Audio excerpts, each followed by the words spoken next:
ભાવનગર શહેરમાં પેન્શનરોના national education committee unit Bhavnagar જિલ્લા દ્વારા કમાન્ડર આવવાના હોય જેને લઈને એક બેઠકનું આયોજન કરવામાં આવ્યું હતું।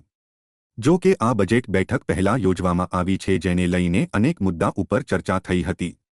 National education committee unit Bhavnagar જિલ્લા દ્વારા યોજાયેલી બેઠકમાં કમાન્ડર અશોક રાઉતના આગમનને લઈને વિવિધ પાસાઓને પગલે ચર્ચાઓ થઈ હતી। જો કે આ બેઠકમાં જિલ્લા તાલુકા અને સિટીના સર્વ પ્રતિનિધિઓને હાજરી આપવા આમંત્રણ અપાયું હતું જેથી મોટી સંખ્યામાં લોકો ઉપસ્થિત રહ્યા હતા। ભાવની દ્રષ્ટિએ સેન્ટરમાં પડે એટલા માટે, બાકી ભાવનગરની આઉટસાઇડે છે તો પાર્ટી પ્લોટ આપણને મફતમાં મળે એમ છે।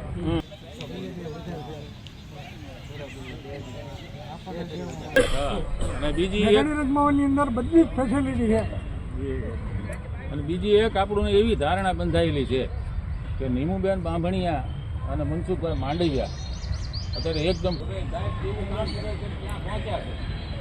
વધારેમાં વધારે માહિતી જ આપી હતી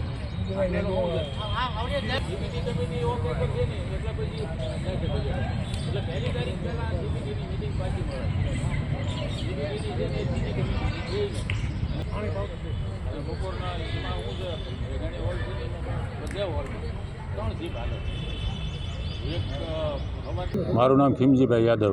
અત્યારે EPS 95નું જે પેન્શનરોનું અમારું 9 વર્ષથી આંદોલન ચાલે છે એના મેઇન અધ્યક્ષ કમાન્ડર અશોક રાઉત છે।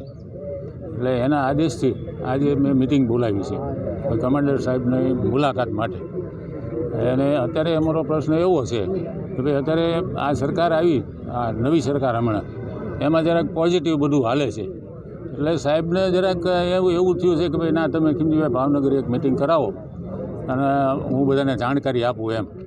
પણ અત્યારે આપણા ભાવનગરના નીમુબેન બાંભણિયાનો પણ અમને ખૂબ સપોર્ટ છે, પોઝિટિવ। પછી મનસુખભાઈ માંડવિયાનો પણ સપોર્ટ છે ઘણો। એમાં અમારું કહેવાનું એવું છે કે ભાઈ આપણે બે ગુજરાતના છે તો અમારું કામ થઈ જશે એવો અમને અત્યારે તો વિશ્વાસ છે। એટલે જ અમે આજ મિટિંગ બોલાવી છે કે ભાઈ સાહેબને બોલાવવા માટે શું કરવું આપણે અને કેવી રીતે, કેમ કે અમે કોઈ યુનિયન ચલાવતા નથી, આ વૃદ્ધોનું એક પેન્શનનું કામ કરીએ છીએ। કોઈ યુનિયન કે ભાઈ ફી ભરીને કે આ લવાજમ ભરી અને અમે યુનિયન ચલાવીએ છીએ એવું તો છે નહીં।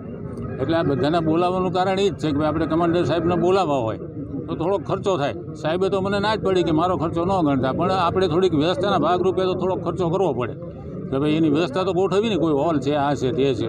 અને કમાન્ડર સાહેબ આવે એટલે હું માનું છું ત્યાં સુધી 2200-2300 માણસો ભેગું થાય। હા, એટલે મારે બધી વ્યવસ્થા કરવી પડે, પોલીસ ખાતાને જાણ કરવી પડે, આ બધું કરવું પડે। એટલા માટે આજ મેં મિટિંગ બોલાવી છે।